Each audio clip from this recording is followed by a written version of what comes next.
This is the future.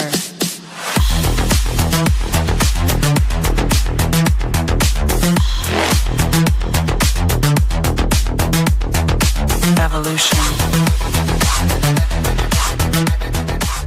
The Crossing Realms Conference launches September 19th and 20th and will dock in Richmond, Missouri. This is already being called the event of the year, folks, with an unprecedented list of speakers and special guests, 2 days of cryptids, UFOs, and paranormal presentations, along with a celebrity-filled ghost hunt, meet and greet, gallery reading, vendors, and a film screening. This promises to be both educational and fun. Go to eventbrite.com to secure your tickets and vendor slots before they are all abducted. They're going fast.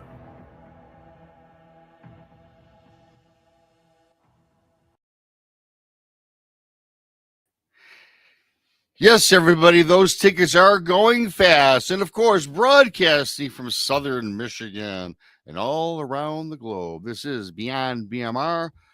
Of course, I'm your host, bigfootmichiganrob, my co-host, the lovely Christa from the Blondes and the Booze Paranormal Podcast. Please subscribe to the Blondes and the Booze Paranormal Podcast, if not already, on YouTube.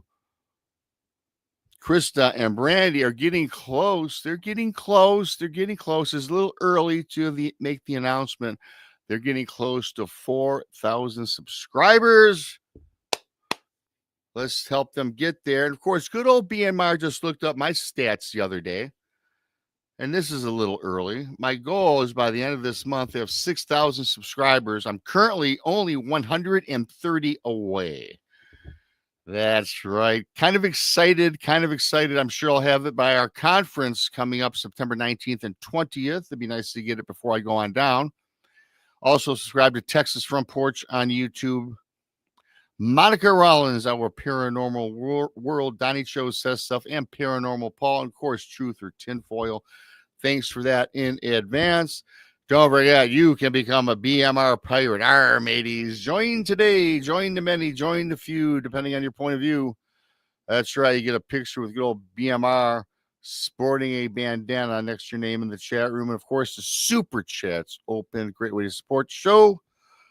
Donations, of course, appreciated but not expected. And I also, other quick bit of business. Thanks to everybody for buying my books found on YouTube. Simply type Bigfoot Michiganrob in your Amazon browser. For those that bought it, please leave a review. It does help push book sales. I appreciate that immensely. So with that being said, I'm going to bring up the lovely Christa. Hi, Christa. How are you? I'm pretty good. How are you? I'm doing good. A little tired today, and I don't know why. I haven't done anything crazy. I'm just tired. It is Tuesday. It is Tuesday. Mm-hmm. You know, so I mean, it's not Monday. It's not. You know, Monday really is the worst day of the week. I hate Mondays. Nope. Monday is so tough to get motivated. It really is. Yeah. By Tuesday night around this time for showtime, I'm pretty pepped up, amped up, ready to go. You know. Yep. So yeah, I don't know why I'm so tired today. I don't know. Yeah, and well, it is what it is. We all go through it. I seem like I'm always tired. I don't know. Yeah. But you know, old Rob. I guess we're getting up there in age, hey? Yeah, we are. You know, and I got to tell you, we started advertising the conference back last December. Yeah. It's a little more than a month away. Technically, though, we started advertising it back in like October, November. It went live in December. Well, actually, we did. You know, one thing that I'm going to be grateful for come the 19th and 20th, we can stop promoting this conference. It seems right? You know, but I'm proud of it. We've sold a lot of tickets already. We have the ghost hunt, all these fabulous speakers, special guests, you know, a ghost hunt, a film screen. There's going to be readings. I mean, whatever genre you're into, we'll have it for you. We have it. We got haunted cars. We have Bigfoot ambulance coming. We've got. I don't know that a conference does what we're doing. We're really unloading all the barrels in the the revolver, as they say. Absolutely. And also, everybody out there, vendors spots are always open. It's only $75. Get a table, whatever you sell. It could be anything. Don't even have to be Bigfoot or paranormal or UFO related. If you're crafts, if you have cologne, perfume, if you sell rugs, it doesn't matter. Get a table. There's going to be literally hundreds of people going to be walking through this. Oh yeah, absolutely. And you know what? I got a little preview. So my friend Erin, her friend actually bought a vendor spot. And she sent me a little teaser of what she's making. And they're cool as shit. They're glow-in-the-dark roses. Glow-in-the-dark roses? Yeah, they're cool. You know what? Well, I'm going to have to set aside. I'm probably going to have to get that. I'm going to have to bring some money, some extra money. You know? Out of my own pocket. Not the blonde's money, but my own money. Well, I'm bringing my own personal money, too, because I know there's going to be a lot of cool vendors, a lot of things to do. And, of course, we're doing our pre-party on Thursday. Yep. You and I will be there Wednesday. Yep. It's almost, I'm going to be gone like a week, it looks like now. Oh, yeah.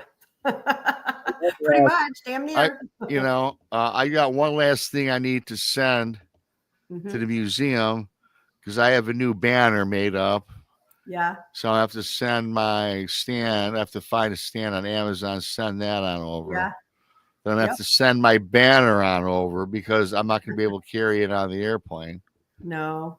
So, I tell you, it's going to be a great conference. It's going to be a great conference. And a lot of good people. And, it's a lot of good people coming. A lot of good people that are friends in the chat are coming. It's awesome.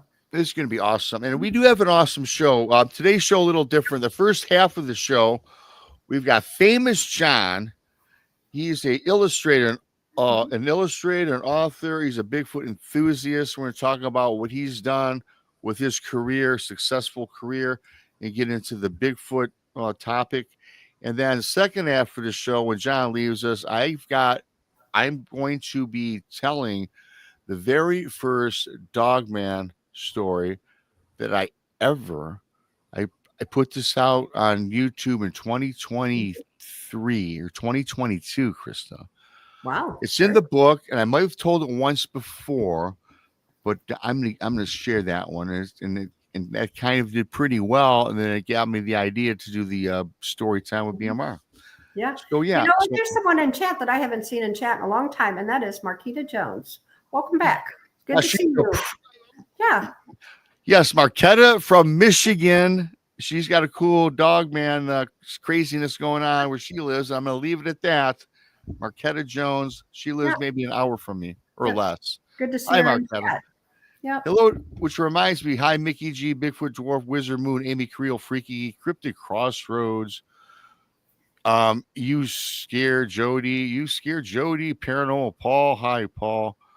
There's Marquetta, Amy Creel. Amy Creel, first matey. She never walks the plank. First matey of the chat room. A whole bunch. Nathan, Cryptic Crossroads, Paul WU, and so Andrew's going to be at the conference. Wizard Moon. They're all piling in here. Sam Burton. Hi, Sam. Ristel. Boy, it's just going on and on here. Yeah. Jason Finch, the Fincher, MK Ultra. MK Ultra is slated to come on the show in September, Christa. Awesome. That'd be great. Right. Diane Boss, of course, always in the chat. She's awesome. You're all awesome. I can't read you. Ivy Ramirez. Man, there's so many. Wizard Moon. Again, okay. If I missed you, I still love you. Yes. We want to get out at the start of the show because we got a fascinating guest. And we got Famous John. And I'm going to bring him up right now. Hey, John. Hi, John. Welcome to the show, brother. Thank you so much. Good to see you. I must say, when you came on earlier backstage, I'm marveling at your background. I mean, I just like, I like the setup. It's, kind of got stuff kind of all over. I see the Bigfoot on the cabinet. The big Bigfoot in the background. You got a little fuzzy off to your right, cookie monster, some sort of creepy cryptid. But yeah, man, it looks pretty cool. I like the background, bro. Well, this is my man cave where I do my artwork and writing. But like this guy here. Yeah. I put this together myself. This is like a half mannequin. And when I do my conferences and book signings, I bring him along, so. Very cool. I have a presentation, so to speak, No, that's awesome. Very creative, and you're Mhm. a creative guy. And I was going. Your full bio for everybody in the description of this show. John's got a really cool bio. Go check that out in the description. I'm not going to bother reading it. I'd rather have the guests talk about themselves a little bit. And from what I understand, you've always been a Bigfoot enthusiast, and it kind of spurred you on to start your career that you have as an illustrator, author. You've written coloring books. So why don't you tell us a little about yourself before we get started, John? Okay. Well, like when you said, it's funny because a lot of people say I've always been into Cincinnati Reds or I've always been into golf and stuff like that. But when I say I've always been into Bigfoot, it's kind of true because basically what I like to say is a lot of times people, when you ask somebody what got them into Bigfoot, they might say, oh, the Bigfoot from the $6 Million Man or here in the Hendersons or whatever. But I was born in the winter of '63, and the following Christmas was Rudolph the Red-Nosed Reindeer with Bumble. Oh, that's a great movie. Oh, yeah, I love One of my that. favorites. Yep. Yeah. Every year. I really, if you think about it, anyone that grew up, from the mid-'60s on that has a TV in their house and their family's not opposed to Christmas, their introduction to Bigfoot was Bumble the Abominable Snowman. But then a few years later, my parents had passed away, so I don't know why they did this. But, after the Patterson film in '67, I don't know exactly when they released it, but Roger Patterson released a documentary that was at movie theaters. So my parents took the movie theater to see this, and I must have been maybe 5. It's one of my earliest memories, and I saw Patty on the big screen, and that did it for me. It's like, wow, Bumble's real, And then a few years later, when I was about 8 or 9, my parents took me back to the movie theater to see The Legend of Boggy Creek. Mm-hmm. So, my parents, I don't think they meant to do it, but they kind of, I've been fascinated ever since. So that's where I got interested in it. Awesome. But I have a degree in commercial art. I was also a writer. I used to be a music journalist, pretty much covering hard rock and heavy metal. Like I interviewed some big people like Gene Simmons and Joey Ramone of the Ramones and Ronnie James Dio. But oh boy, I'm sorry. I hate to stop you mid sentence. Heavy metal, about Ozzy. Speaking our language. Oh, that was hard. Yeah, it was just so cool. We just did that concert, and then was a few days or a week later, he's gone. Like 22 days later, I think it was. They said. Well, they say he wasn't taking his pain medication just to be loose enough for the concert. It just seemed like he was just because they planned this concert about a year. Yeah, so he held on the whole time. Then once it's over, then he, just let go. Well, I heard today that they came out and said that his official cause of death was a heart attack. Yeah. Mm-hmm. So, which is sad. Yeah. Well, it's a good way to go out. It's like at least he was, went out, on top. Yep, he's one of a kind for sure. But I was just saying, I started out as a music journalist, but then, but I went to school to be a commercial artist. I got a degree in commercial art, and for years, I was a professional caricature artist at Busch Gardens Theme Park and at the Tampa Zoo and the Florida Aquarium. So I'm good at line art and doing, I kind of got a whimsical style. So a few years ago, I was on a Facebook, Bigfoot, page, and I started posting some illustrations I did. And next thing you know, I get like 100 likes and people are saying, oh, you should make a Bigfoot coloring book, Mm-hmm. I thought it was a great idea. So I went on Amazon. And then there's like 50 Bigfoot coloring books, so I almost didn't do it. Sure. But then when I looked at the artwork, they all look like Patty, and they're all like the happy, frumpy looking Bigfoot, playing in the woods with the woodland creatures and Barney style. I'm like, okay, I'm not going to do that. I'm going to go for a little bit older kids, and I'm going to make my Bigfoot like they look big and muscular and aggressive. So mine are kind of more, more like that. You'll see in those drawings I sent you. Yep. So my first book, got it right here. My first book, famous Bigfoot and Yeti encounters coloring book, is it. Oh, there you go. So what I did is I tried to take all the big, famous stories like Ape Canyon and Albert Olston and Zena the Bigfoot, all those things. So I got a 2-page glossary. You can see what every what they all look. And I'm just trying to show all the different styles of what Bigfoot look like. Some are more human looking, some ape-like, some like dog, got Gigantopithecus in there. That was the first book. You just mentioned 3 stories that most people are familiar with: Ape Canyon, Zana, and what was the third? Albert Ostman. Yes, I've done. I did a piece on that a long time ago. You know what's cool about what you do in these books, in these coloring books or depictive graphic novels, if you will? I don't know what you would call them. You put this story in pictures, which is so awesome compared to just, we could all listen to a podcast and hear the story over and over again. And some people will make up their own CGI generated background when they tell the story. But to do it in a novel or in artwork, I think it's pretty cool, pretty fascinating. And I think also would not only would capture an older audience such as ourselves, but the kids. Like you mentioned earlier about Rudolph the Red-Nosed Reindeer and the Abominable Snowman. Boom. Immediately, we were all exposed to him, and we didn't know what it was when we were 5, 6, 7, 10 years old. Right. Well, my whole thing is what's disappointing to me.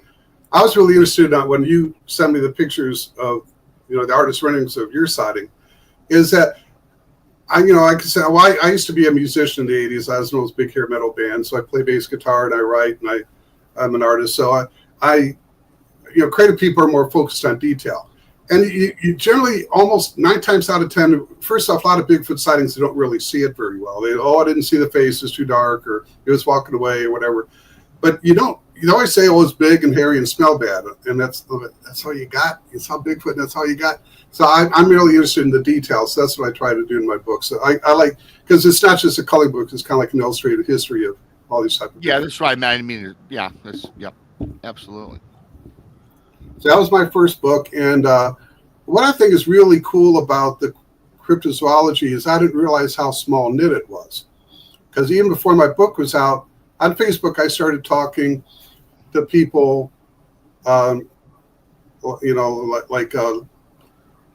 Ken Gerhardt and Lau Blackbird and Lauren Coleman, and they started messaging me back on personal message, and those 3, Lauren Coleman, who's got the International Museum of Geology in Maine, they kind of advised me, like for example, another one of my favorite stories is the Minnesota Iceman, Yeah.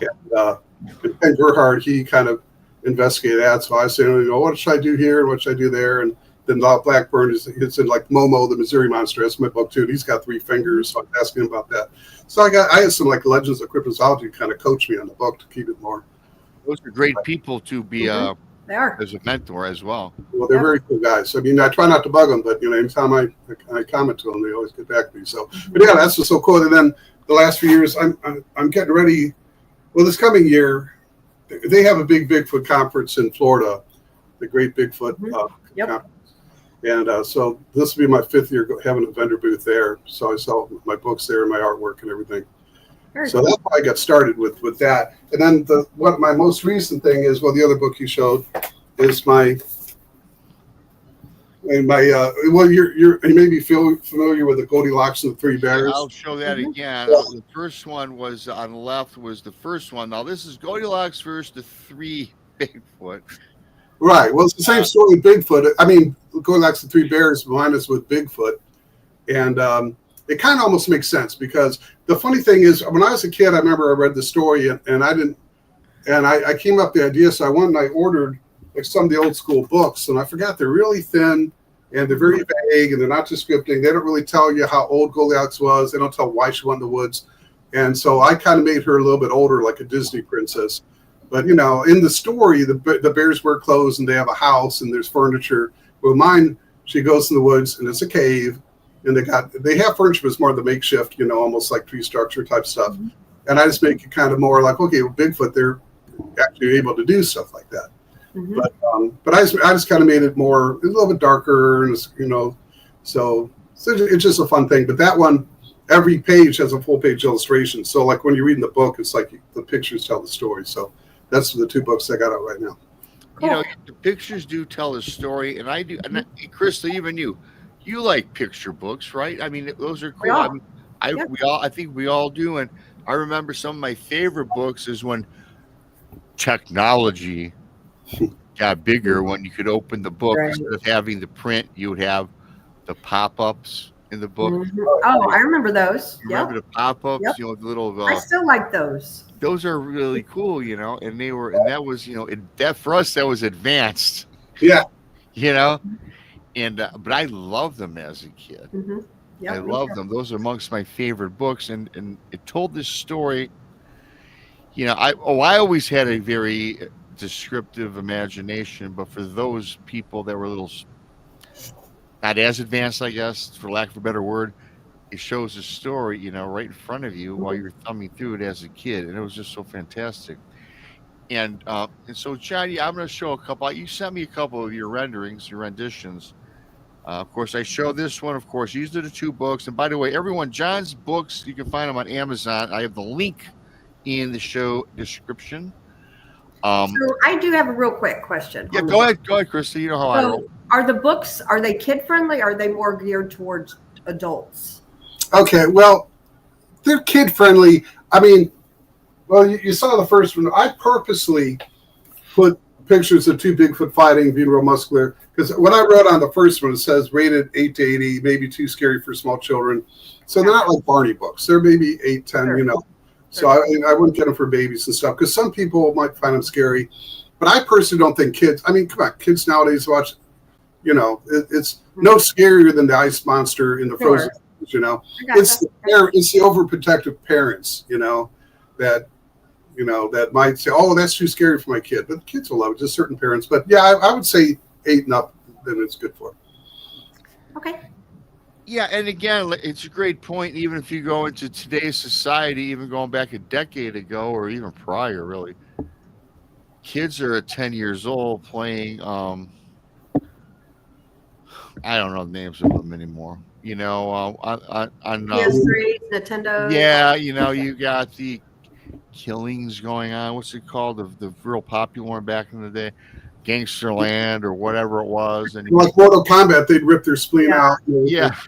And then there's some have, you know, guys picking up prostitutes. I mean, whatever that was. What was that called? That was a motor car. Oh my God, my kid played it all the time. Well, there's Grand Theft Auto. Grand Theft Auto. They got like 20 of them, and they all got a little more provocative every year. I noticed. Well, I noticed because I had them. You know, well, the funny thing is my nephew James might be watching this, but he's 30 now. But when he was a little kid, my brother, I asked him he was like, I don't know, 8, 9, you know, a kid. And my brother's family is very religious and stuff. And I asked my nephew what he wanted for Christmas. He goes, I want the Grand Theft Auto. So I'm like, okay. And I was talking to some friends at work. You're going to give your nephew, how old is he? But you know, they sell drugs and they have pimps that pick up whores. And so, you know, I told my brother, I'll tell you what, I'm going to give you a gift card. And so he ended up getting it for it. He brought it. He came to visit me, and I'm seeing the game, and it's one thing if you're killing like aliens or, you know, zombies or something. Right. But they have regular pedestrians. You go and you push them down and you're kicking them in the head and the blood oozes on the sidewalk. It was just to me, you know, a little too real. So, no, I know. I got you. Yeah. I don't think there's anything wrong with wasting an alien right. in a video game, right? It's kind of funny. Donnie says, he said PS3, we're on to PS5 now. And that's true because my kid has a PS5. And is the Xbox still a thing? Is that the still popular one, or is it just? I have no idea. Again, I don't know either because I've well grown out of it, and all my nieces and nephews are all in their 20s. Yeah, and they don't play no more.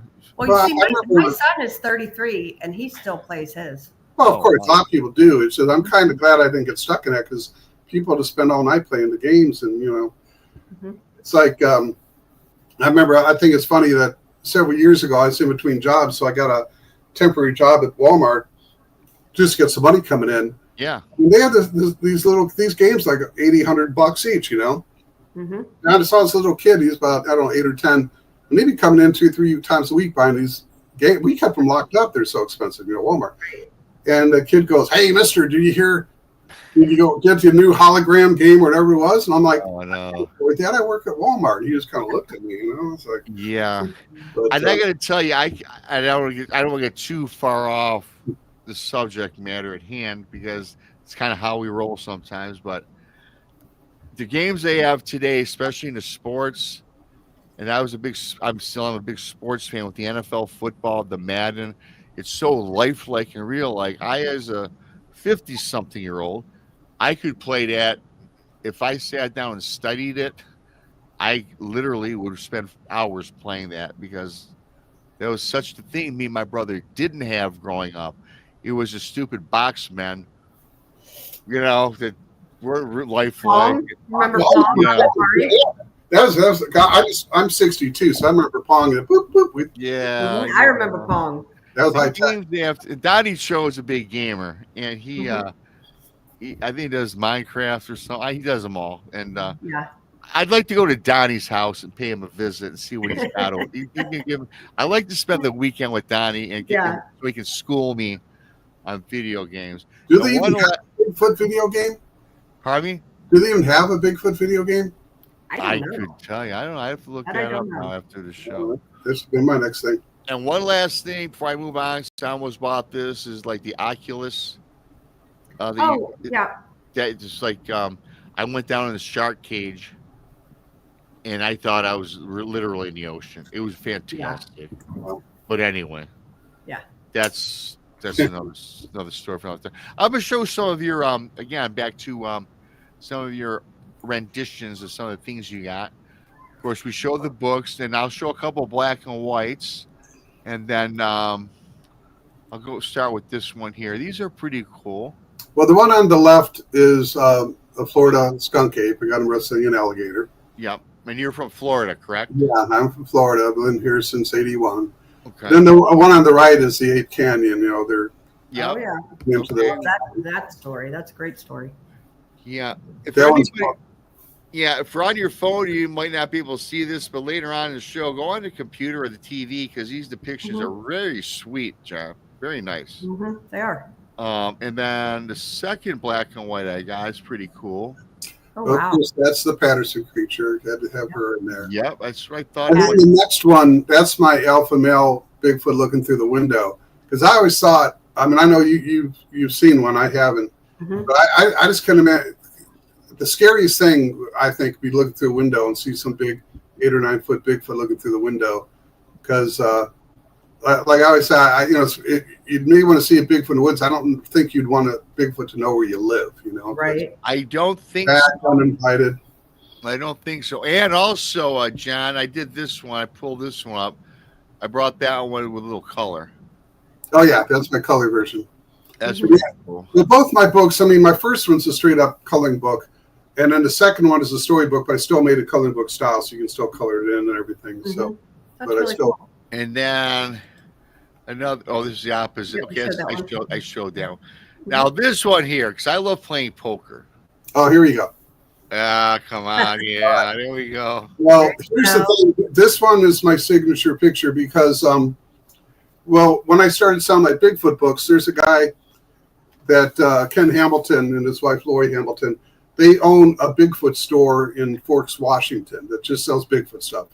And so they called me up out of the blue. They heard about my books. They wanted to order my books and stuff.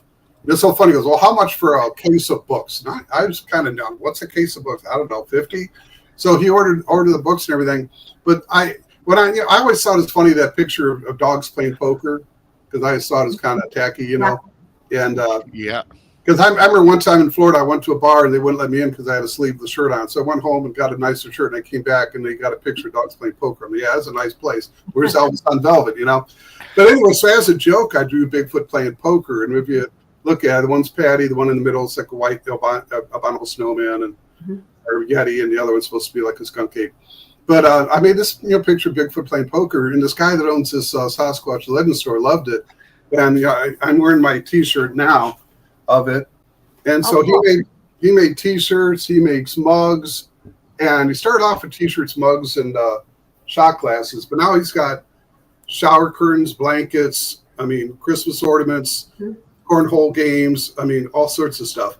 So that's the other thing. If you have a chance to look at SasquatchLegend.com, you can just put in Famous John Urban, and my collection will go through there. Yeah, I do have that posted. Again, all John's links are posted in the description, in the show description. and he's going to send me something else for your Facebook group that I found out I forgot. Mhm. So you also have a Facebook group, which I'll post that link later. Okay. I have a question. Oh, Go ahead, sorry. Christa. Christa, hey, listen, you're my equal here, so you just spit it out. So I to get you interested in Bigfoot, like how did this come about? Did you ever have an encounter? And that or was my question. See, I gotta get rid. I need a new Minds caller. think She reads alike, my Rob. mind. Yes, we do. Well, unfortunately, I've never had an actual encounter. It's like, I mean, I've ever since when I was little, when I saw the Bigfoot movies and stuff like that, and also that time period, like in the '60s and stuff. I mean, that's when it was really big. Because I remember when I was little, really abominable snowman was a big thing. Because I remember when I had GI Joes, they actually had a GI Joe playset of catching the abominable snowman, and then but finally, like with $6 Million Man was big, and they had Bigfoot on there. I mean, originally he had Andre the Giant play Bigfoot, and then when they brought him back, Andre the Giant was busy, so they had Ted Cassidy, who played Lurch in the Addams Family, played Bigfoot. Mhm. There's just a lot of things going on at that time. So, I've always read about it and everything. So when I can't say I'm a researcher because people think I'm out doing field research, which honestly I don't do. But I kind of read more about it. I like kind of more of like a historian or whatever. Mhm. So I don't have any personal encounters. The only thing that happened is one of the places that sells my books is there's a Bigfoot, well, actually a skunk ape research headquarters in the Everglades. This guy, David Shealy, that owns that. He sells my books. He invited me out there. He has a little campground out there. And it's right in the Everglades. There's crocodiles and alligators all over the place. And so I stayed in this little cabin. There's a big pond with a big 8-foot alligator right, where I was staying. And but I went out there in the middle of the night and everything, and I did hear a whoop sound, So it could have been a crane, could have been a cougar, I don't know. But I heard something, so that's the closest I got. But I'm more writing the books and illustrating, and that's kind of my niche right there. That's your niche. You're an enthusiast, I guess. But let me ask you this, though, because a lot of people up north, me, I kind of know the answer because it's not the first time I've asked this from people from the South, particularly Florida. Why do they call it the skunk ape? Well, there's a couple stories there. I mean, the funny thing is I grew up around Cleveland and Chicago. So I kind of grew up north. Just once I graduated high school, my whole family decided to move to Florida. But I grew up north. But skunk ape, I mean, the obvious thing is that like a lot of Bigfoot, they have the bad smell. Mm-hmm. But I'm also told that one of the first skunk ape stories actually had kind of like a white stripe, kind of like a skunk on the head. So that's one story. Okay.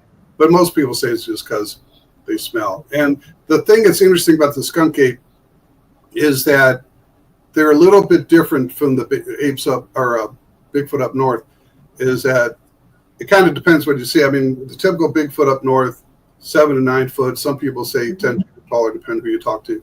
Mm-hmm. Down in Florida, they're smaller. They're 6, 7 foot. Gotcha. And they tend to be more aquatic. A lot of times people see them like swimming or wading in the water. Mm-hmm. And then they tend to look a little bit more ape-like, more orangutan looking. Okay. I also did hear like down in the swamplands, maybe along the Everglades perhaps, or around South Florida. Of course, as most people know, even if you don't go to Florida or visit, it's pretty lush, pretty green for the most part, unless you, of course, you have your dry spells. I get it. But I heard that a lot of them also look, how we have the browns, the blacks, the reds, the colors. But I heard a lot of them have they almost are like a camouflage looking, where they kind of blend in to the environment, aka like the swamp. So they're more of a greenish tint to them. It might not be their color, John, but it might be the reflection. Yeah. Because of, and kind of like, and maybe that's because they're brought up there, born there, live there. So maybe they take on more of the elements of their surroundings. What's your take on it? I mean, I usually hear that they're more reddish brown or auburn. Okay. I mean, I think that's really the whole thing about Bigfoot. I think that I'm not sure about the cloaking thing. I'm open-minded about that, but I think that it's just, the way their hair is, the brown, they kind of blend in the environment. And I think that they're intelligent enough to be stealth and everything, because I've always heard a lot of times Bigfoot will just go behind trees, they kind of blend in, and they just stay still. Mm-hmm. People just walk by, because a lot of times people will go in the woods, and then they later on look at their pictures, they see something in the background, they don't even notice, So that's why I don't think they stink all the time, because people, sometimes you hear they don't smell. But I think they have the ability to camouflage and blend in. And I've even heard some theories that their hair is kind of translucent, it kind of reflects the area. So yeah, I've heard that before. I think that's possible. I think too, like the different areas, maybe like for some of the different colorings too, because Missouri, we have the Missouri Blue Man, and it's almost like a grayish colored Bigfoot, so it just, I don't know if it's like different climates or different regions or what, Well, different animals adapt to their environment, Sure. What I think is funny is that everyone always thinks about the abominable snowman being white. And it's probably because of Bumble, from Rudolph. But usually, though, in like Himalayas in Russia, they're usually dark brown or black. So that's kind of a myth. But there are albino Bigfoot, though. You do hear, it's not too unusual to hear stories about albino Bigfoot, white Bigfoot. So, but they're just like humans, black, brown, red. I've even heard of blonde Bigfoot. So they got all different colors. Yeah. I think they come in different colors. There's colors we probably have not heard of yet, to be honest with you. Oh, yeah. Off the top of that, black, red. I've heard white. Here's the thing, though, too. What do you guys think about, there's all different races of people.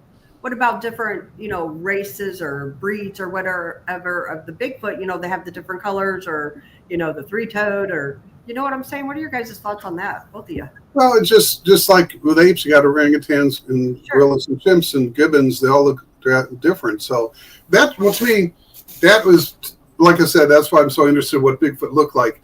That inspired my first coloring book because, I'm a believer in the Patterson film, and I think it's real. And if we can say, okay, that's what Bigfoot looks, because she even looks more ape-like. So okay, that's what Bigfoot looks like. But then you hear stories of them looking kind of like a hybrid, like a Neanderthal, and then some look more human-like. Because I've heard several stories where hunters see a Bigfoot and they're going to get ready to shoot it, and they look through the scope that magnifies, and they see the face, and they just look so human. They can't do it. So I think that there's a combination, maybe based on their environment, their DNA, and things like that. So yeah, I think there are definitely different Bigfoot. There's not just one. Yeah. You bring up DNA and you talk about they'll look like a hunter will line one up in the rifle and it looks too human to shoot. And I get that all the time, and I understand that. So, and again, being that you've never seen one and you're into Bigfoot throughout your life, but with all the things you've heard, and obviously too, when you do a lot of your drawings, you've probably seen different film, different video, different shows where you kind of maybe that sparks your imagination. Do you think Bigfoot is more of a human type of creature? And again, when I say words like creature, ancient human, this, that, or the other, it's like because you can't pigeonhole Bigfoot as one entity. I tend to think it's probably part human with some paranormal elements. Well, but what do you think there's any human in the Bigfoot? Yeah, I mean, basically, what I tell people, I don't think they're just an undiscovered ape. Like a while ago, they had the Bally ape, the 6-foot chimps that would kill lions and stuff. And I say, okay, they got the chimp. Then next week, you hear more about it. Or most people don't even know what bonobos are. That's the other type of chimp. They used to think it's chimp. Now they gave it its own classification. But I just don't, because what I tell people is that Bigfoot, first off, okay, the average ape, a gorilla on a good day might be close to 6 foot, but the average around 5 foot, orangutans maybe 4 foot, chimpanzees even smaller than that. So these things are, let's say, 7 to 9 foot. They're much bigger, but the main thing is usually people say that they're built, they're really muscular, but they're more human looking than a gorilla. But the main thing is sometimes they have some human-like features. Sure. But the main thing is their hands and their feet. They're human-like. I mean, the footprints, this is supposedly one of Patty's footprints. But, this is human-looking. And this is not an ape. And the apes, they have the thumb the toe that's they're like hands. Apes' hands their thumbs are further back, and they're made from gripping for clang. And humans have the precise grip. And so basically, if Bigfoot are bipedal, they have hands like people and feet like people, they're more like people than unlike us. So I think that they are human-like. Could see that for sure. I see that there's a pretty cool question that you started. I started. Yeah, I just caught it.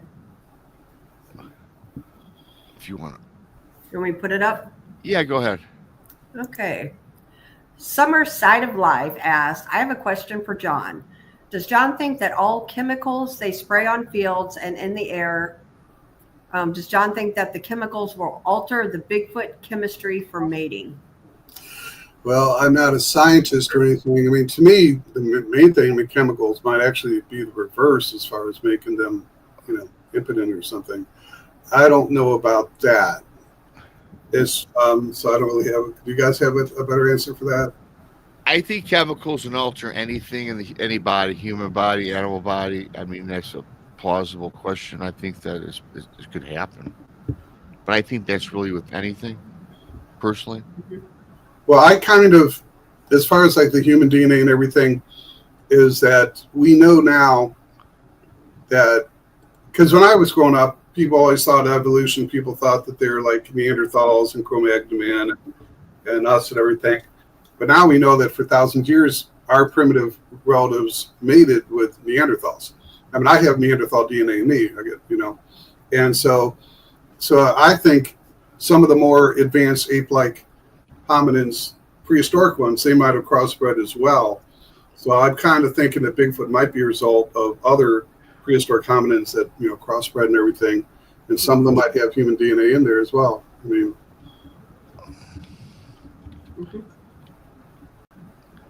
I agree with you on that. Let me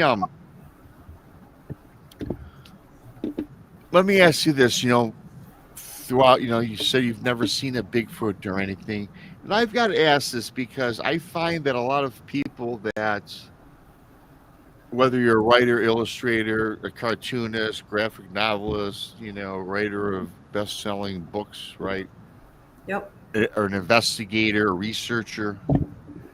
A lot of these folks that I come across, most of them, I'm not going to say 100%. I'll say, let's put a number 70%. Because of their involvement and the depth of study they put in these things, researcher, not to be honest with you, a lot of these people seem to come up with encounters or experiences that are kind of extraordinary. You might never seen a Bigfoot, but have you ever come across something like a ghost, perhaps? Have you come across anything that made you stop and think, wow, that was unexpected? well, I mean, I live in an old house, and I inherited it from my parents, and both my parents have passed away. And I used to have a dog, which unfortunately passed away a few years ago. But I mean, I know my mother, she had a stroke, and we had to put her in a rest home, and we'd bring her home for the holidays, and she would see dead people, like relatives and stuff. And a lot of people just would write it off, but I don't know. She would see my dad, she would see her father, there was a minister.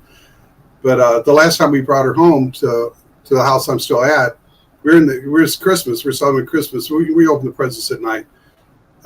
We had a thing when I was a kid. I was the oldest of, I was the youngest of three kids, and my dad used to hate Christmas because he had trouble getting us to go to bed, and then we'd wake him up first thing morning to open presents. So when my dad found out that I believed in Santa Claus, he said, okay, for now we're going to open up Christmas on Christmas Eve and let him sleep the next day. But we brought my mom, it was over at night, and we were opening presents and stuff. And the way the living room was, there's a foyer or whatever that you could see the kitchen. And my mom, out of the blue, nonchalantly says, oh, who's that woman in the kitchen? And I'm like, there's no woman in the kitchen, But then my dog, like this room I'm in right now, I have a separate bedroom. This is my man cave where I do my artwork. And I used to have this little Yorkshire Terrier, and it was just me and him. And he'd follow me around the house, all over the house. But anytime I come in here, the dog did not feel comfortable in this room. This is where my dad slept. And my dog would come and check with me. He never stayed in this room more than 2 or 3 minutes. And otherwise around the house, he'd follow me everywhere. So something about this room, my dog did not like coming in. that kind of made me wonder, okay, what's up with that? Because this dog can follow me into hell, but not this room. So I don't know. I don't really have any really hardcore things like that, but I think there are purposes. I think that you brought up something just reminded me of something. It's about Santa Claus, and Chris and I believe in manifestation quite a bit, especially if you really dwell on something over and over again. And when you brought up the Santa Claus, I might have told this to Christa before. I don't think I've ever said this publicly. And of course, today I think Santa exists in our own mind, in our own spirit, right? I mean, I don't think he comes down his chimney and hangs out and passes out presents, but Santa to me is always alive in my life, right? But I must tell you though, because one day, okay, when I was a lot older, I busted my mom and dad putting the presents down underneath the tree. I did. I was spying up late one night when I was getting older, and they would write from Santa on the packages. I'm like, oh man, that's how I really knew it was my mom and dad. But a couple of years prior to that, and this is so true, and I wasn't dreaming. Me and my brother was sleeping. I got up early and I went down in the basement of my mom and dad's house, and I looked at the Christmas tree, and I swear to you guys, I saw the image of Santa Claus around my tree, putting presents under the tree, but he was kind of transparent. He wasn't a human. He looked like a spirit form, and I could see him with the whole getup, the red and white, the beard, everything, and he was on his knees, the black boots, the gold buckles, and he was literally underneath my home tree, right? And I like in disbelief, but again, I believe. So I turn around, I run up the stairs and grab my brother, and I bring him down to the basement area where the Christmas tree was. And I swear, when I got back there, I still see him still there. But here's the thing, Christa, you know about me. I said, Davey. I call him Davey. It was Dave. His name was Dave, but we were little kids, right? And there's Santa. And he's like pulling one of these on his eyes, and he looks, and Robbie, I don't see anybody there. Oh, you gotta be kidding me. This is the same brother of mine. Didn't see the ghost that I saw in the bedroom as well. So that kind of but then he dissipated. The presents were gone, and the next morning when we woke up, the presents were there from mom and dad, of course. But I just thought, for one instance in my life, I really truly believe that it was a person, despite being a little transparent. So. Because the reason I asked that is because a lot of times when we dive deep into our work, I think sometimes the mind does play tricks on you. Yes. Well, one thing I like to add to that is I believe that certain people are more open. Well, like I said, when my mom says she would see ghosts like my father, because I thought it was kind of funny that I would play along with it. I wouldn't encourage it, but I wouldn't argue with about it. But one of my brothers would not, And one time my mother told my brother real nonchalantly, well, you need to tell your father that he's dead. And he was like, well, Mom, he's dead. You were at his funeral. We buried him. She's like, well, I know he's dead, but he doesn't. And one of the things I think children are more apt to believe in ghosts because they don't know they're not supposed to. They're kind of, like I said, when the kids say, oh, there's a monster in my closet or under the bed, they tell their parents, oh, no, that's not, you're imagining it and stuff. But kids, they don't. I think that children and certain people are clairvoyant. Like my older brother, he's claimed he's seen ghosts a couple times. So I think that's why one person could see it and the other person may not. Right. And I think too, maybe like with Rob being such a small child, it's in your head and you see it. I believe that, like he manifested it in his head. That he saw Santa there.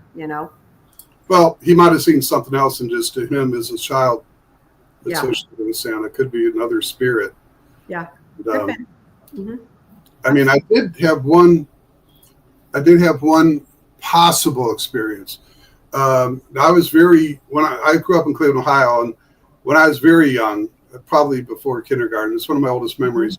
I had to get my tonsils taken out. And back in the 60s, if you cough, they took your tonsils out. Right. And so they don't do that so much anymore, I believe. But anyway, so I had to go there, get it done around Easter time. And so they were gonna have me in a hospital spend the night. and then I was going to have it done in the morning. So basically, they bring me there, and because it was Easter, I was in this big wing. First off, I was in a wing with a bunch of like cribs type thing. There were beds, but they had like the crib things. And I thought, yeah, I was the youngest of three, so I always want to be the big boy. So I'm not a baby, and it's all pretend you're a lion, you're in a cage. I'm like, okay, I fell for that. But I think it's because it was Easter. They're short-staffed, and so they put me in this big room, and I knew I was going to have surgery. I was scared. I was separated from my parents. I was very small, and so I was really scared. And they had this hallway, like in hotels, they got like the windows, you can see out. They had this hallway that had all these windows, and all my grandparents died before I could remember them. But my mother's father, he was a minister, but she always told me how wonderful her mother was, my grandmother. So I never saw them, but they had a picture of them, my grandparents. And my mother had a little laminated keychain with their picture, and I liked it, so she let me have it. Well, anyway, I was really scared. And then this elderly couple came by and looked in on me and smiled, and they looked like the picture of my grandparents in that keychain. And that gave me comfort, and I went to bed. Now, it could have been just an elderly couple that happened to be there. Sure. Or it could have been the ghost of my grandparents. Or it could have been like an angel or spirit that just kind of assumed something that would make me feel comfortable. Like I said, probably two elderly people just happened to be there, but you never know. But years later, and I told my mother that, she kind of freaked out. But yeah, I mean, I don't know. My mother would tell me stories growing up that she grew up in Kentucky, and they had some, family-related ghost stories that talk about. Kentucky's just a weird state in general, with all the weirdness that goes on over there. They've got a lot of weirdness between cryptids, UFOs, and ghosts. Back in the day when my mom was growing up, they had tuberculosis, or I can't even pronounce it. What I'm saying, tuberculosis, or anyway, a lot of people passed away prematurely, and she had several siblings that didn't make it past 20 and stuff. And she had a sister, and the young girl, she was probably, I don't know, 7, 8 years old or whatever, but she was dying in bed, and the family's there with her, like Wizard of Oz, And right before she died, she said, "Oh, mother, look at the beautiful angel in the corner," and she died. So, I don't know. Yeah, I'm sorry, I had a little coughing about there. I don't know where that came up from, but you were saying about our parents, and I always talk about this. It's their jobs maybe to tell us that we're seeing things that we're dreaming, or it's our imaginations. And I've been brought up. My parents brought me up that way. They try to protect you the best they can. So I didn't catch part of that, as I had to clear my throat or whatever. So were you saying something kind of like that when you were brought up? That these things don't exist, and what was your thoughts on that when you were? To an extent, I don't know. My family's a little different. I mean, because basically, my mother, she was a surgical nurse, and she was telling one story in Kentucky that when she worked at the hospital, that there was a sheriff that was kind of known for being a very evil man, kind of shoot first and ask questions later. Bang, bang, bang, stop, that type of thing. And he was dying in the hospital. And do you remember that movie Ghost? Yeah. There's the one scene with the bad guy when he dies in the street, and all of a sudden the dark shadows kind of carry him away. Yep. That's what my mother said. They said this really wicked police sergeant or whatever, he was dying, and he started screaming and clawing at himself. So get him off me, get him off me. They had to bring him up on the roof, and so he died. That's how he died. And so that's kind of weird, So, but my parents, then I think there's another time my mother said, I think my dad's mother, she used to work at this, what you call a laundromat. And some woman came in that was like a medium or whatever. She wanted to be able to go to the laundromat after hours to have, read tarot cards or maybe do seance, something of that nature. Well, my grandmother, first of all, she didn't own the place, but she said, no, you can't do that.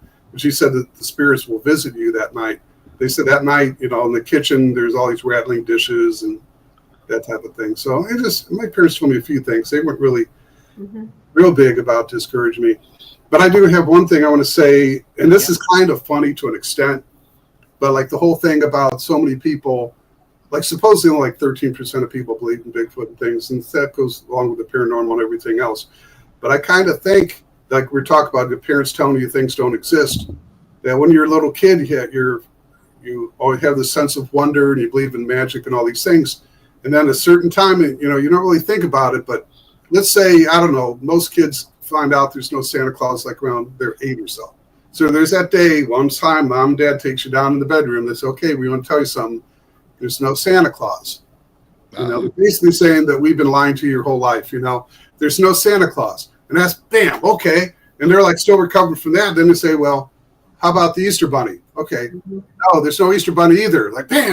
Yeah. Okay, well, You know. how about the Tooth Fairy? Oh, there's no Tooth Fairy either. That's a trifecta, you know? And then shatter your whole belief system. Your whole childhood, yeah. Then that you have this self-defense mechanism. Okay, anything out of the ordinary, I don't believe in the stuff because I've been lied to and misled and everything. So I kind of think a lot of people are just programmed not to believe. You know, that's great. I tell you what, Christa and John, that's a great point you bring up because I never really thought about it that way. It's almost like as a young kid, you're told all these fairy tales, if they are or not. I don't know. I mean, and then you're told this, and all of a sudden one day you're told otherwise. And all of a sudden as a kid, yeah, I think that you would kind of be brought up not to believe what an adult tells you then. Well, I mean, you got to think about it. Little kids, they don't have to worry about paying bills and this and that. They got a pretty much a stress-free life.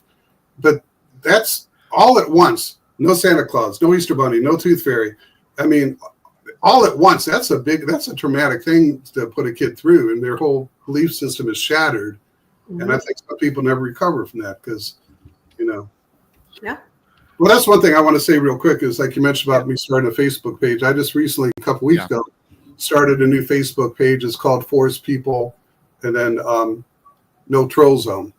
And it's pretty new. I only got about 175 people. But basically, the thing I don't mind talking to people that are skeptical if they're a little bit open-minded, you know.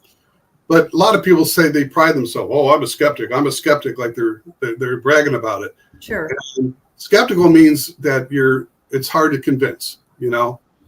But if you just are adamantly think there's no way, shape, or form there's such thing as ghosts and aliens and Bigfoot, you know, that's closed-minded, you know. And I just don't really like talking to people like that. And a lot of these Bigfoot, you know, Facebook pages, you get these trolls that go in, and they just like to harass and humiliate people constantly with the laughing icons and all that stuff. So my no troll zone is just a place you can go. I don't allow it. I mean, basically, you know, you can say something you don't believe, but as long as you're respectful about it. But there's just so many people that just love to, oh, you're an idiot, you believe in Bigfoot. Ah ha ha. Yeah. You know, it's just old. I have no use for those people, and I disregard them. And this, of course, our shows are all the no troll zone and open-minded. You don't have to believe in anything anyone says, but you got to have an open mind and be respectful. And if it's not your thing, why are you on these Facebooks and all these groups anyway, just to be a jerk, right? I did have a question from one of our from little Patty. And she asks, I think I started. I started the wrong one. But anyway, I remember what it was. Little Patty asks, how many coloring books have you put out? Well, just the two. Okay. Well, I just put out my first one about 3 or 4 years ago. Like I said, the first one's a straight up coloring book.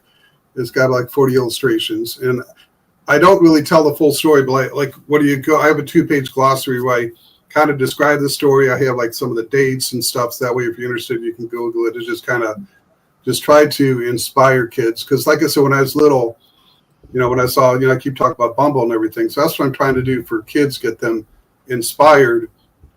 You know, that way they can look it up. Now, the other book, the Goldilocks versus the Three Bears, that one is a storybook, but it does have, every page. Every page has a full page of copy and then a full page illustration, you know, so you can color them too. So both of them, so I just have the two, but, you know. I think that's kind of cool when, you know, Christmas is coming up. I think they make great gifts for kids and stuff. I tell you what, it's fantastic. I think I would have liked a Bigfoot coloring book growing up. I think most of the people in the chat as kids would love to have that. So I think you're onto something, John.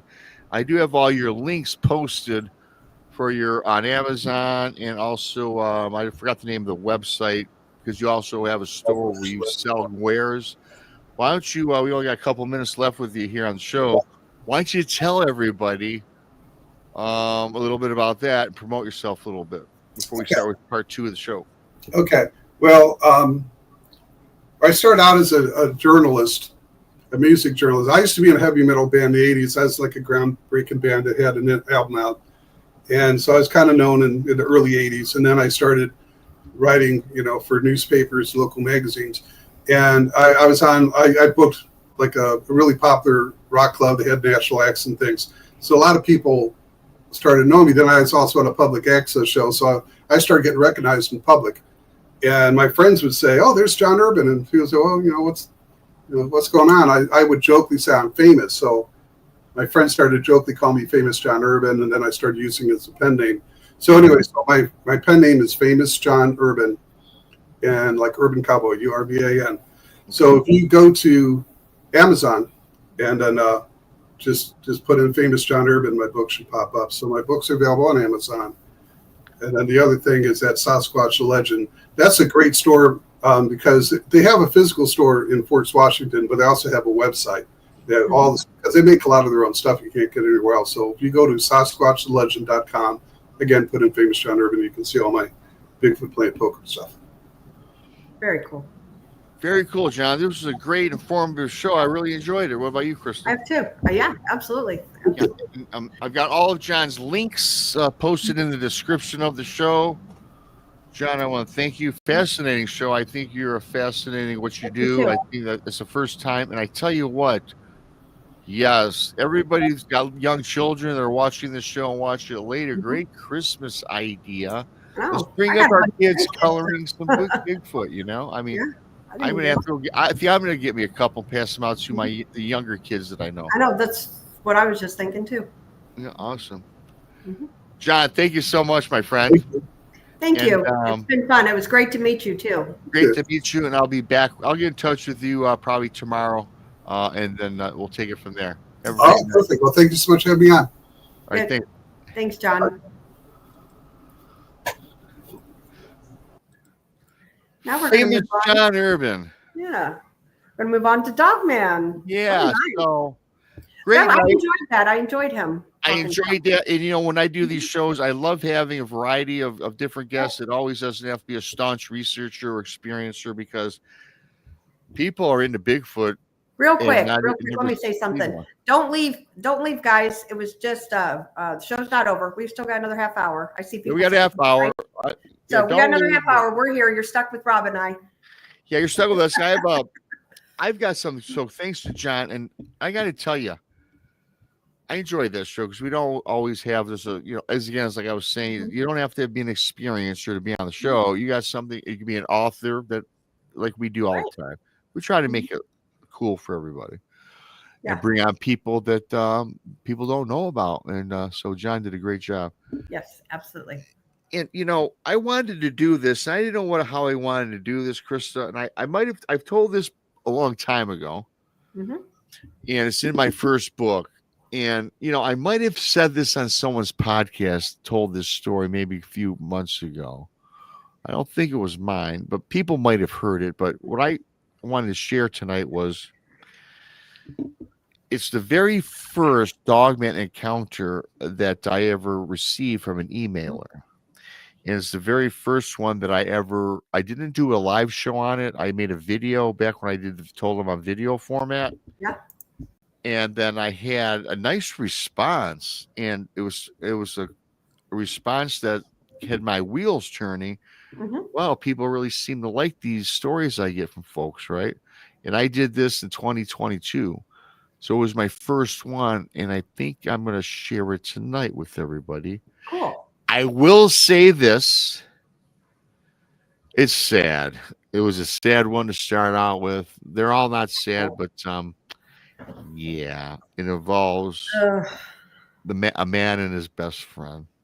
Oh, is that as in dog best friend? Yeah. Oh, okay. And but the thing about it that intrigued me when I first told this, it was from Wexford County, Michigan. Oh, wow. Okay. Which is of course, the capital. I always do that. I gotta stop doing that. My clicking. I noticed that watching noticed that watching it the other day. I watched a replay of my show. I'm like, man, Rob, you do that way too much. So anyway, yeah. So, well, Wexford County is the alleged capital of Dogman here in my state. Mhm. And so I said, yes, I got to do that. So, oh, by the way, I can make this. It's out on, what do small town monsters do? They do the little like a trailer. They Mhm. do the trailers. Yeah. There's a trailer with me on it for the Dogman movie coming out. I know, that's cool. Yeah, so I'm looking forward to that. And And that reminded me because I did some of the Wexford County Dogman stuff on that show.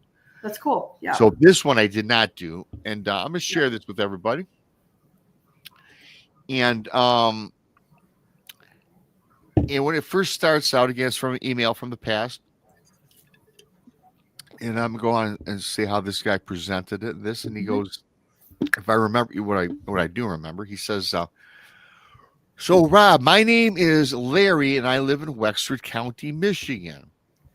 As you know, Michigan is a state with many Dogman reported sightings. Of course, Wexford, Michigan, Rob, as you well know, capital of Dogman." Mhm. He goes on and tell me, he says, to be honest, I have never believed in such a wild or crazy idea.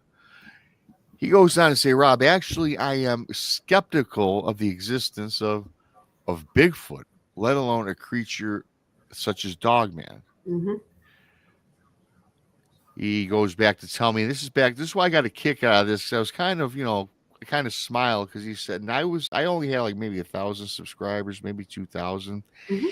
He says, I've been watching your show, Brunch with Bigfoot Michigan Rob and Text, for a long time. And he says, I like your group and what you guys do. So he says, I really started coming away to your way of thinking and present things on your show. So I decided that this was a safe place to tell you this story. And he goes on to say that this was in the summer of June of 2008. And he says that he does believe that at this time in his life that dogmen were visiting his property. And then he goes on to tell me that, Rob, I do believe it was responsible for the disappearance and the eventual demise of my German Shepherd named Rex. Oh. So right off the bat, for my first, email I get, I'm excited about it. I'm like, oh, wow. Because we all love, everybody in our chat room, we all love dogs. We all love animals. Yeah, we're all big So animals. I was already saddened. I said, well, I was going to stop reading. I said, nope, I'm not publishing that. But when people send you something and they're talking about their true life experiences, they do it for a reason. Mhm. The reason I told my story way back in 2018 is because my reason was this. I was reaching out for help. So everybody goes through different media and different avenues. Mhm. So I stayed true to my belief system and decided to continue on. Yep. And then he goes on to say in this email that he says it's even taken him a while to even type this out to me.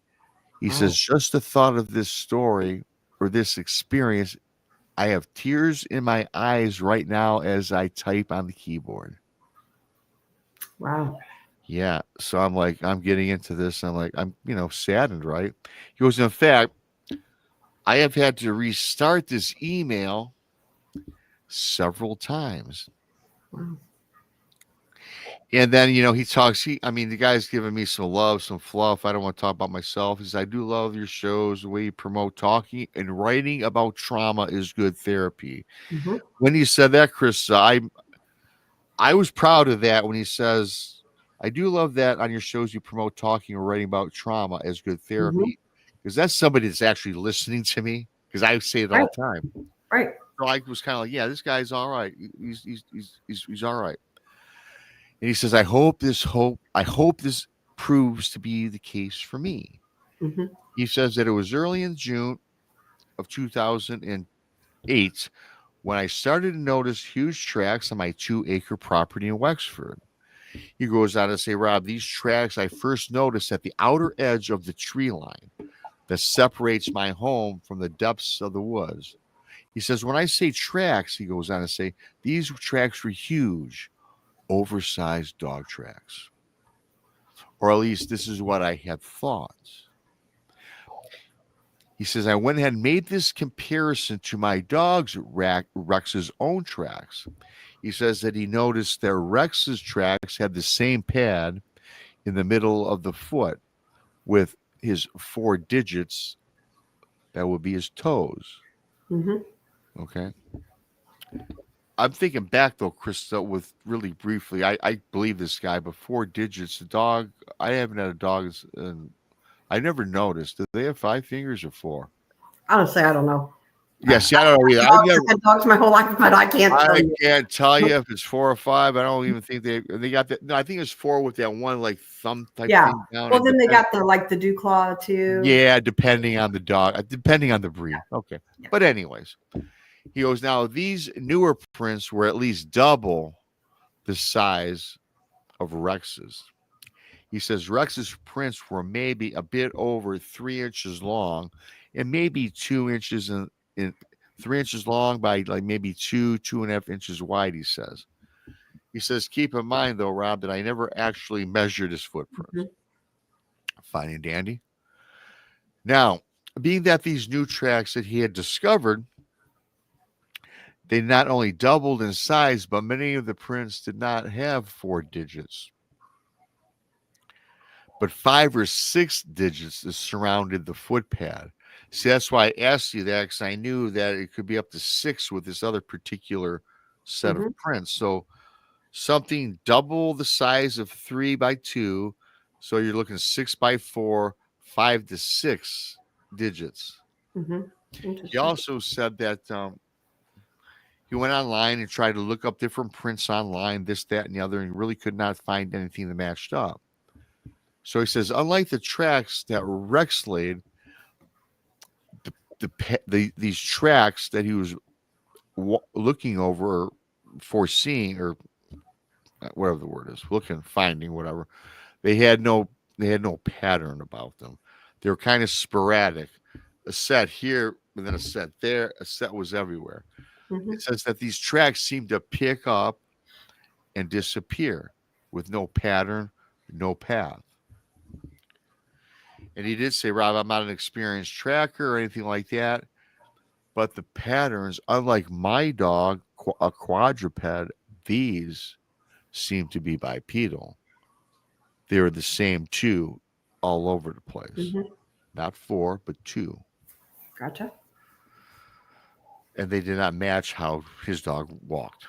So, so he goes on to say that, so after a few weeks, these tracks got closer to his house, and Rex started to act as though he was very nervous. So all of a sudden now his dog Rex is getting extremely nervous.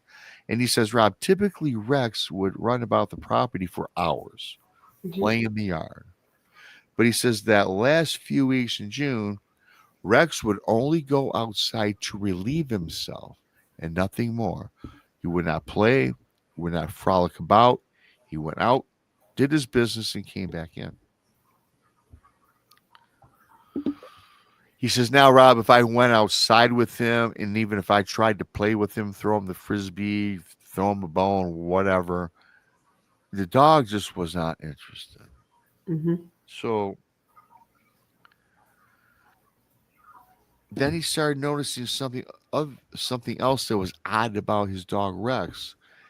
He says, yes, Rex would look into the forest, and he would into the Wexford tree line, and he would also run after birds, squirrels, gaze in the forest for a few seconds, but nothing more, nothing less. But he says during this last few weeks, he noticed that his dog would gaze and literally stare into the forest for minutes at a time, almost frozen and compelled. And it did not move. Like he was a statue. Right. Not wagging his tail. He's just looking intently. So he says it was just different and it was odd. Then he says, Rob, not to sound cliche, but he got the feeling that Rex sensed something was watching, not him, but his dog. So the dog, this man, the owner of the dog, is thinking that, hey, something's watching the dog. Yeah. So He says later, a few weeks later at nighttime, he says, Rob, the wind was howling. It was a very windy day. And then he now could sense there's again something going on with the Rex. He seemed very nervous. And so he decides to let Rex out one last time for bed and keep him in the house. So he lets out Rex's dog. He waits on the porch.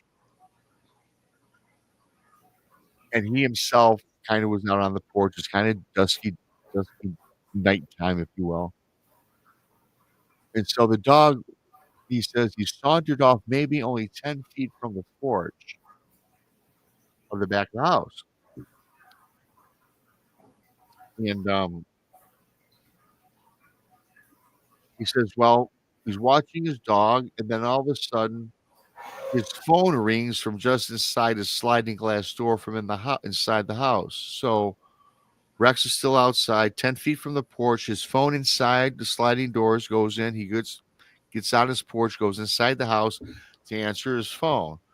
And then when he returns back to the porch to let Rex back in the house, he says Rex is gone. So he says, Rob, I start to yell. I start yelling his name, Rex, out, and there's no response. So he says he went back inside his house and he finds a flashlight to go to look for him. He says, Rob, lo and behold, as I start looking and venturing from the back of the porch towards my lawn and back towards the tree line, he sees those same oversized 6-digit tracks in the area of where Rex was last seen by him when he went in to get the phone. Wow. So, yeah. So he says and then here's the other part of this. He could also see Rex's smaller paw tracks. Oh, wow. It was encircled by the bipedal 6 inches surrounding his tracks. So in other words, something was there with his dog. Yeah. Almost like it was waiting. Yeah. And then he says, all of a sudden, Rex's tracks were just, they're congregated in just one area, and then they kind of stopped. Mm-hmm. And then he looks at these much larger tracks, and they continued off, and they scurried off into the forest, toward the forest and towards the tree line. Mm-hmm. And he says, Rob, there was something a little bit unusual about the bipedal tracks. They seemed to be just a little bit deeper in the ground, suggesting that he had additional weight, perhaps carrying off his dog. Sure. Then all of a sudden, he says the tree. Then he says all of a sudden the tracks stopped, and they almost like they vanished. And we've all heard that before. I mean, this is no new news to anybody. He was robbing a pit in the back of my stomach, in the bottom of my stomach, turned over, and he says he has a sense of terror for his dog that was overtaken. Wow.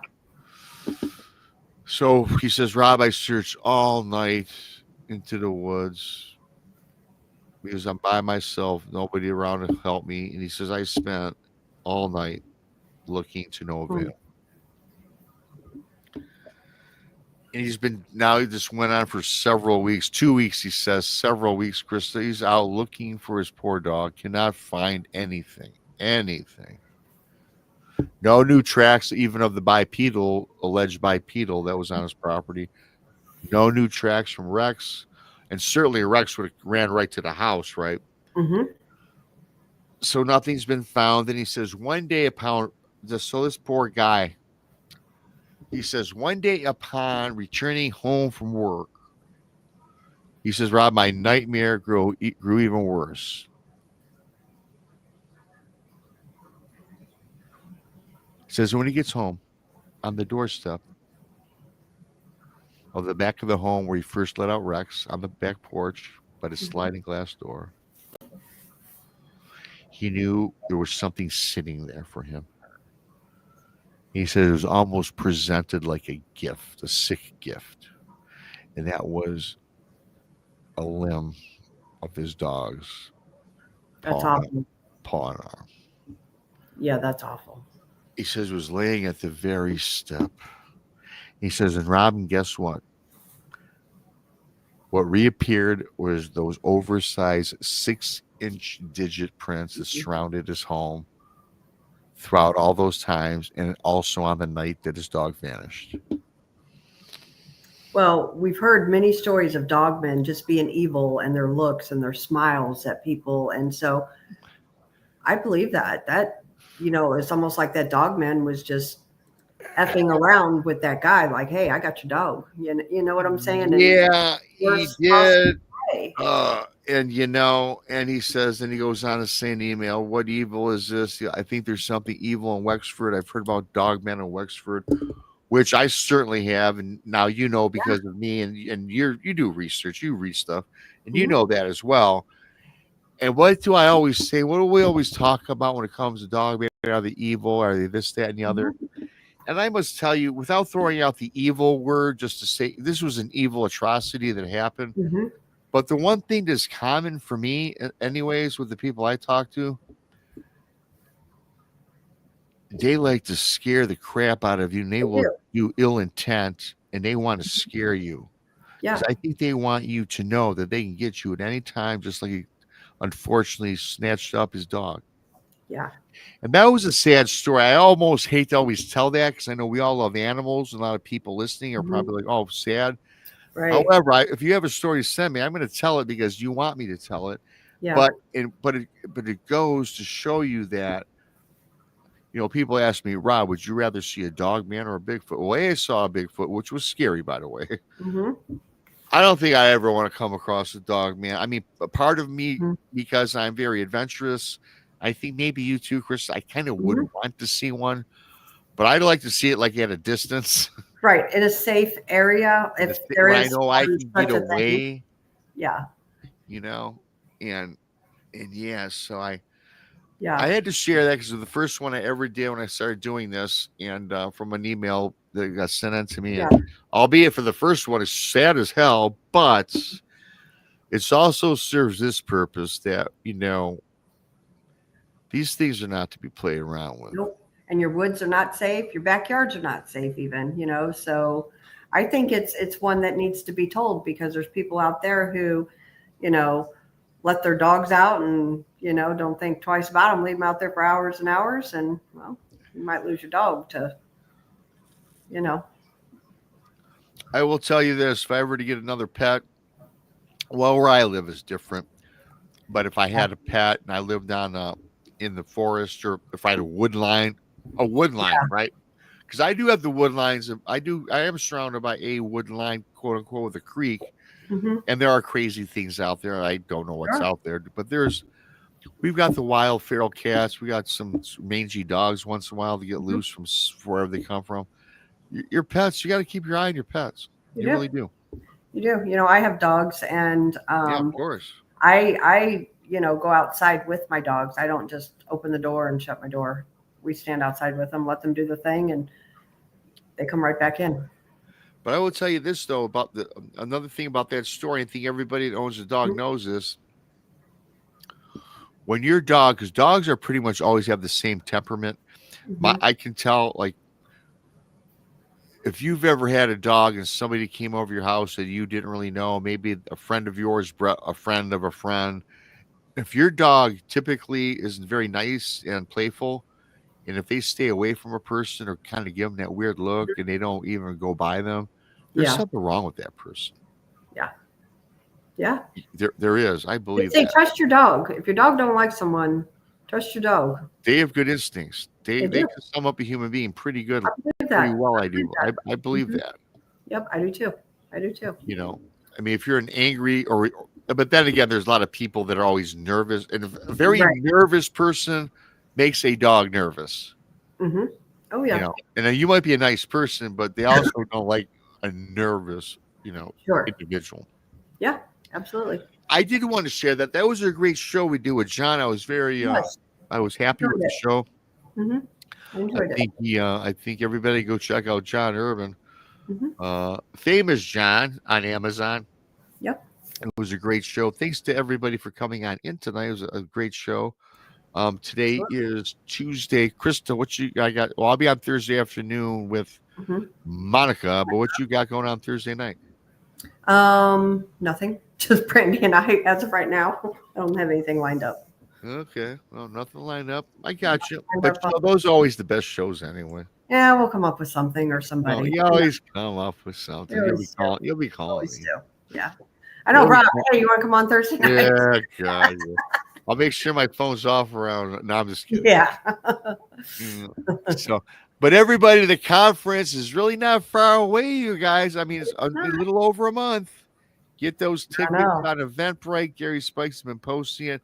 Our links are in all of our YouTube channels. Go check those out. It is going to be one hell of an event. I can't wait for it. Although I'm summered out by August 15th, so yeah, I'll be getting ready for that at the start of the football season. There you go. And I actually had to look ahead, and I totally lucked out because my Lions won't be playing during that week. Good thing. Yeah, because you're still coming to the conference. You're not canceling. I'm coming regardless. If the Lions happen to be on, if they bump the Lions, we're gonna find a little. Well, I'm going to find. I might have to slip away and watch it somewhere. I don't know. Right. You never know. Yep. Thanks to everybody. Please subscribe if you're new. Hit that like button on the way out. We appreciate you. Yep. Christa appreciates you. We all appreciate you. Yep. With that being said, for Christa, I'm of course BMR, and have a great rest of your night. See ya.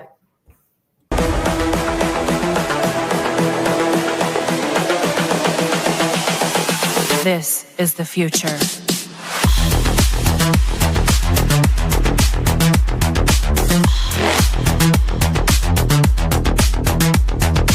Evolution. The Crossing Realms Conference launches September 19th and 20th and will dock in Richmond, Missouri. This is already being called the event of the year, folks. With an unprecedented list of speakers and special guests, 2 days of cryptids, UFOs, and paranormal presentations, along with a celebrity-filled ghost hunt, meet and greet, gallery reading, vendors, and a film screening. This promises to be both educational and fun. Go to Eventbrite.com to secure your tickets and vendor slots before they are all abducted. They're going fast.